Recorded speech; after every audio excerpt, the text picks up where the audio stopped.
Hello viewers, welcome to Newsweek South Asia, a show where we will provide you fresh insights into South Asia's geopolitical, strategic and security situation. Let's take a look at the headlines first.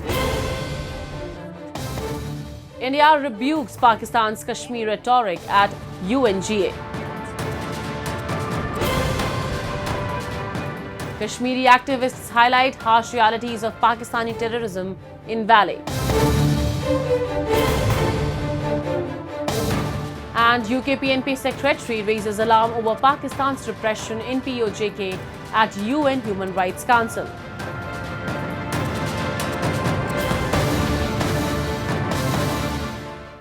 Pakistan yet again misused the international platform at the United Nations to push its baseless and inflammatory rhetoric against India, showing its obsession with the Kashmir issue. In a desperate attempt to deflect from its own internal failures, Pakistan continues to raise Kashmir despite being called out for nurturing terrorism. India's sharp rebuttal at the UN laid bare Pakistan's hypocrisy, exposing its long history of sponsoring cross-border terrorism. As Pakistan's economy crumbles and its own challenges mount, it continues to distract the world rather than addressing its crumbling state. We have a report. Once again, Pakistan utilized the international stage to promote unfounded and malicious allegations against India, a pattern consistent with its past behavior and persistent focus on India. Recently, during the 79th session of the United Nations General Assembly, Pakistan's Prime Minister Shehbaz Sharif raised the Kashmir issue once again, attempting to draw international attention. But India swiftly condemned these remarks, calling them hypocrisy at its worst. For such a country to speak about violence anywhere is hypocrisy at its worst. India's first secretary to the UN, Bhavika Manglanandan, delivered a powerful rebuttal, pointing out Pakistan's track record of cross-border terrorism. Pakistan should realize that cross-border terrorism against India will inevitably invite consequences. She highlighted Pakistan's involvement in violent acts that have repeatedly targeted India's sovereignty and security. Our stand is clear. Pakistan has long employed cross-border terrorism as a weapon against its neighbors. It has attacked our parliament, our financial capital Mumbai, marketplaces, and pilgrimage routes. The list is long. For such a country to speak about violence anywhere is hypocrisy at its worst. It is even more extraordinary for a country with a history of rigged elections to talk about political choices, that too in a democracy. The real truth is that Pakistan covets our territory and, in fact, has continuously used terrorism to disrupt elections in Jammu and Kashmir, an inalienable and integral part of India. We know that Pakistan... Manglanandan emphasized that Pakistan has been the orchestrator of several major terror attacks on Indian soil, from the 1993 Bombay blasts to the 2019 Pulwama attack. India has been a consistent target of terror groups nurtured and supported by forces in Islamabad.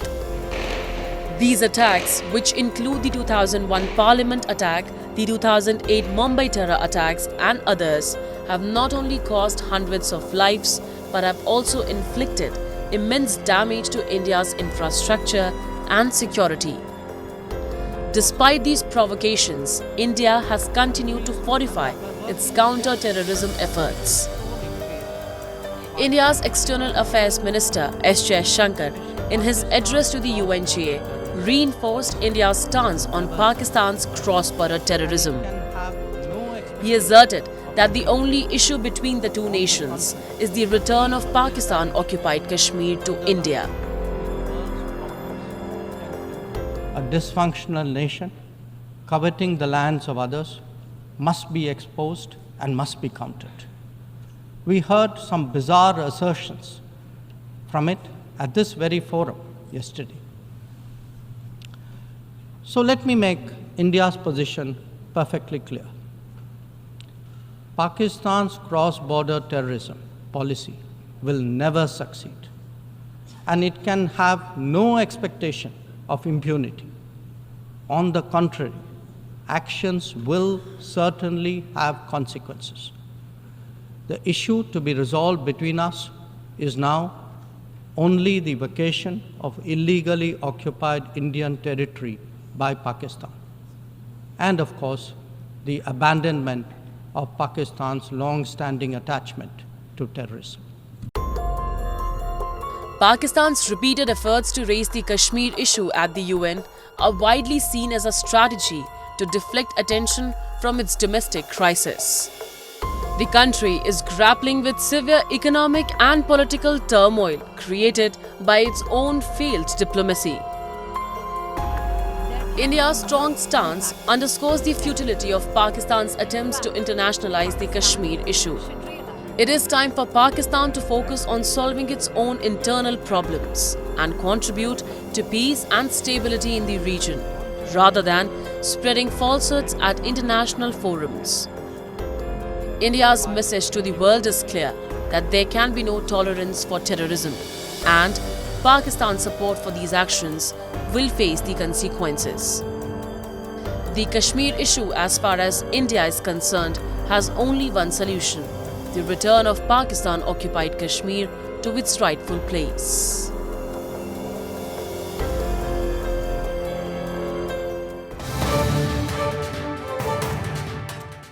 Pakistani terrorism in Kashmir, driven by terrorist groups such as Jaish-e-Mohammed, Lashkar-e-Taiba and Hizbul Mujahideen, has resulted in significant suffering and violence. Recently, in candid discussions, Kashmiri activists Taslima Akhtar and Javed Beg emphasized the tragic loss of innocent lives and the extensive bloodshed caused by these organizations. In their discussions, they highlighted the stark contrast between the opportunities available to youth in Jammu and Kashmir and those coerced into joining terror groups in Pakistan-occupied areas. While young people in Jammu and Kashmir aspire for education and better future, many in these occupied territories find themselves pressured into terrorism, reflecting a troubling disparity. We have a report. Pakistani terrorism in Kashmir has long been a contentious issue. Over the years, various terrorist groups such as Jaish-e-Mohammed and Hizbul Mujahideen have received support from Pakistan, resulting in widespread violence and the tragic loss of innocent lives. Despite international condemnation and repeated calls for peace, the persistence of Pakistani-sponsored terrorism continues to challenge efforts towards peace in the region. Recently, Taslima Akhtar, chairperson of the Association of Terror Victims in Kashmir and a dedicated human rights activist, spoke exclusively with ANI about these critical issues affecting Kashmir. In her candid discussion, Taslima, who has just returned to India after exposing the harsh realities of Pakistan-sponsored terrorism at an event in Geneva, emphasized the profound impact this menace has had on Kashmir. कितनी इनोसेंटों की killing उन्होंने की, लातेदाद लाशों को ढेर कर दिया, और जो उनकी ऑर्गेनाइजेशंस है लाइक जैश-ए-मोहम्मद, हिज़्बुल मुजाहिदीन, लश्कर-ए-तैयबा, उन ऑर्गेनाइजेशनों की वजह से हमारा कश्मीर बर्बाद हुआ है, हमारे कश्मीर लहूलुहान हुआ है। वर्ल्ड मस्ट नो कि कश्मीर में अगर एट्रोसिटीज़ हुई है वो ओनली बाय पाकिस्तान टेररिज्म हुई है। Pakistani terrorists are not only targeting Kashmir but also Jammu. This strategy aims to deepen sectarian divides and exacerbate communal tensions, complicating efforts towards peace and reconciliation in the region. By perpetuating conflict in both areas, These terrorist organizations seek to maintain their relevance and sustain their operations. This dual targeting not only disrupts the lives of ordinary citizens but also undermines trust in local authorities, making it increasingly difficult to foster stability and harmony. Taslima emphasized that the people of India's Union Territory of Jammu and Kashmir have reached their breaking point in tolerating violence. हम उनको इतना बर्दाश्त नहीं कर सकते, अब हद हो चुकी है उनको सहने की। अब हम हर प्लेटफॉर्म पर उनको एक्सपोज करते रहेंगे, उनके ये फेक ड्रामे अब और नहीं चलेंगे। वो कभी हमारी कश्मीर की घाटी को निशाना बनाते तो कभी जम्मू को। While actively engaging in terrorism and human rights violations, Pakistan conducts extensive propaganda to present itself as a defender of Kashmiri interests. Recently, Javed Beg, another activist from Kashmir, exposed this hypocrisy. He highlighted the stark contrast between the opportunities available to the youth in Jammu and Kashmir and the fate of those in Pakistan-occupied territories. Our boys and girls in Jammu and Kashmir are going to international universities, and their boys are taken to the militancy training camps. This is the difference. You know, world must wake up to this. World must understand this, how people in POJK, POGB are mistreated. The stark realities highlighted by Taslima Akhtar and Javed Beg serve as a powerful reminder of the urgent need for global awareness and action regarding the situation in Jammu and Kashmir. As the cycle of violence continues and the plight of innocent lives persists, the international community must recognize the true nature of Pakistani terrorism and its impact on the region.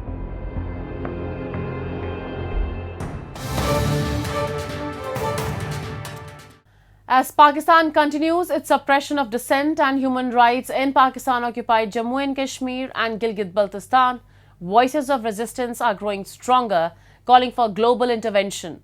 The ongoing 57th session of the Human Rights Council brought attention to the grim situation in these regions, where activists are harassed, detained and silenced for speaking up. Here's a detailed report. Pakistan is facing criticism for its dire human rights track record. Decades of reports have detailed numerous violations in the Pakistan-occupied territories, including political repression, forced disappearances, torture, and restrictions on freedom of expression. International human rights organizations and advocacy groups have extensively documented these infringements in POJK and Gilgit-Baltistan. Recently, during the Human Rights Council session, Sajid Hussain, Secretary of Information for the United Kashmir People's National Party, condemned the deteriorating human rights conditions in POJK and POGB. Hussain highlighted a range of severe violations, including the excessive use of force, arbitrary detentions, and the suppression of freedom of speech and expression. The situation has worsened, particularly in Rawalakot, where radical Islamic forces are gaining influence, issuing fatwas against activists and anyone challenging the oppressive regime. These religious decrees, often sanctioned by pro-government clerics, have become tools of persecution, leaving activists and human rights defenders vulnerable to threats, harassment, and even physical violence. Honorable President, our organization urged the United Nations to prioritize the follow-up on the UN High Commissioner for Human Rights reports from 2018 and 19, which addressed grave human rights violation in forcibly divided the former princely state of Jammu and Kashmir, particularly in Azad Jammu and Kashmir and Gilgit-Baltistan. These reports brought light to critical issues such as excessive use of force, arbitrary detention, and severe restriction on freedom of expression and association. There is deteriorating situation in Rawalakot, Pakistani administered Kashmir, where Islamic radical forces are exerting pressure and issuing fatwas against activists involved in rights movements. One glaring example is the case of Asma Batul, a young human rights defender who was arrested and charged with blasphemy for sharing a poem on social media. Her actions attracted the wrath of extremist elements, endangering her life. Similarly, another activist, Arsalan from Arja Bagh, faced arbitrary detention for his outspoken criticism of the administration. Both were subjected to solitary confinement for over 10 days, and their families have been repeatedly harassed and intimidated by local authorities. Freedom of expression in Pakistan-occupied Kashmir is virtually non-existent, as the weaponization of religion serves as a tactic to silence any voice of dissent. Radical elements, often operating with the implicit or explicit support of the Pakistani government, have been allowed to target those who demand justice, labeling them as anti-Islamic and traitors. This calculated suppression not only curtails freedom but creates an atmosphere of fear and terror. These decrees can result in various forms of harassment, physical violence, or even threat to life, particularly when directed as activists challenging the status quo. This development can lead to significant intimidation, fear, and suppression of voices advocating for human rights in the region. Recently, a brave human rights defender, Asma Batol from Hazira Azad Kashmir, shared a poem on social media that drew the attention of extremist groups. As a result, she was arrested by the government under blasphemy charges, putting her life in grave danger. Similarly, Arsalan from Arja Bagh was arrested and detained, and their families are facing harassment and receiving life threats. Moreover, Pakistan has long been accused of using its occupied territories as breeding grounds for terrorism. Many terrorist outfits operate freely under the shelter of the Pakistani military and intelligence agencies. The people of POJK and Gilgit-Baltistan have been denied political representation and are governed by puppet administrations, with decisions being dictated from Islamabad. This political subjugation is coupled with enforced demographic changes, where non-local settlers are brought in to alter the region's cultural and political landscape. Such deliberate manipulation is aimed at erasing the distinct identity of these regions and further consolidating Pakistan's illegal control.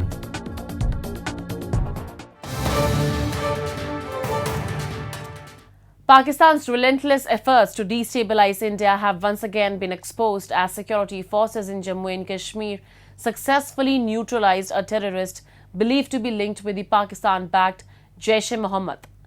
Despite Islamabad's continued support for terrorism, India's security forces remain steadfast, eliminating threats and protecting the region from cross-border infiltration. As terror networks fueled by Pakistan seek to disrupt peace, India's counter-terrorism operations have consistently dismantled these nefarious plots. Pakistan's persistent meddling in India's affairs only further highlights its role as a destabilizing force in the region. On September 28, a suspected terrorist believed to be linked with the Pakistan-based Jaish-e-Mohammed was neutralized in Jammu and Kashmir's Kathua district. Acting on intelligence reports, security forces launched an operation in the remote village of Mandli, resulting in an intense exchange of gunfire. The army confirmed the incident via a post on X, stating, "One terrorist killed and warlike stores recovered. Operation still in progress." According to the Additional Director General of Police for the Jammu Zone, Anand Jain, the initial information suggested that 3 to 4 terrorists, possibly foreigners, were hiding in the forests around Khog village near Billawar. The operation is still underway as security forces comb the area to eliminate the remaining threats. आतंकवादियों के इस इलाके में होने की हमें सूचना मिली थी कल, और इसके बाद एक ऑपरेशन सिक्योरिटी फोर्सेस के साथ लॉन्च किया गया इस इलाके में। जो ये विलेज कोग है, ये थाना बिलावर क्षेत्र में आता है, और हमने इसका कॉर्डन ले किया था, और इसमें जो एक्सचेंज ऑफ फायर हुआ है उसमें हेड कांस्टेबल बशीर अहमद की शहादत हुई है, और हमारे एक डीवाईएसपी और हमारे एएसआई नियाज को इंजरी हुई है, जो कि स्टेबल है, और अभी ये पूरे इलाके को कॉर्डन में लिया गया है और सर्च अभी जारी है। In a related incident, Head Constable Bashir Ahmed, who lost his life during a fierce gun battle, was laid to rest with full state honours near his residence in Jammu. Further clashes erupted in the Thana Mandi area of Rajouri district on September 29, when security forces initiated a cordon and search operation after receiving intelligence about the presence of two terrorists. These encounters have led to the intensification of search operations across Kathua and Rajouri districts to track down terrorists. Pakistan's persistent endeavours to disrupt the peace in India is not a new phenomenon. A large number of terrorists with backing from Pakistan remain concealed within Jammu and Kashmir, persistently seeking opportunities to execute acts of terror and disrupt the peace within the region. Yet, despite the nefarious intentions harbored by Pakistan-based terrorists, counter-terrorism operations have exhibited remarkable success in quelling the menace within J&K. The problem with Pakistan is that it is now a failed state. It has nothing to show to the world except that it is an exporter of terrorism, and that it is doing so by trying to send the terrorists into Kashmir Valley and tell the world or try to portray to the world that look, Jammu and Kashmir is not safe, it is disturbed, and the people over there, they want independence. Whereas on ground reality what it is Pakistan itself is in a deep crisis. In response to the escalating threat, the Indian government has ramped up security across both the Kashmir Valley and the Jammu region. Additional forces have been deployed to key areas to prevent infiltration along the line of control and the international border, where terrorists frequently attempt to cross over with the assistance of local guides. Many of these infiltrators are equipped with sophisticated weapons, including American-made M4 assault rifles fitted with infrared thermal sights, making them a formidable threat. In response, the Indian government has initiated several countermeasures, including enhanced border fencing and surveillance projects aimed at sealing off infiltration routes and securing the region. These ongoing operations and the robust security measures underscore the Indian government's unwavering commitment to safeguarding Jammu and Kashmir from external threats.